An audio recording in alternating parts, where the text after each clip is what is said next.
नमस्कार दर्शक मित्रों, आप देख रहे हैं जीपीएमसी न्यूज 24/7 लाइव। સૌરાષ્ટ્ર ભાવનગર જિલ્લાના તળાજા તાલુકાના રોયલ ગામના યુવાને બનાવેલ હેલિકોપ્ટરની મુલાકાતે શાળાના વિદ્યાર્થીઓ ઉમટ્યા.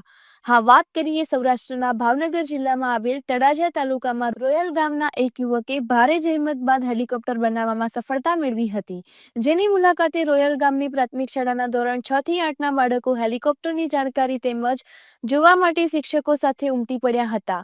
આ હેલિકોપ્ટર બનાવનાર યુવાન સંજયભાઈ ગંગાણીએ શાળાના સર્વે બાળકોને વિસ્તૃતમાં જાણકારી આપી હતી. અહેવાલ તાલુકા સદસ્ય મનોજભાઈ દ્વારા જીપીએમસી ન્યૂઝ 24/7 લાઈવ.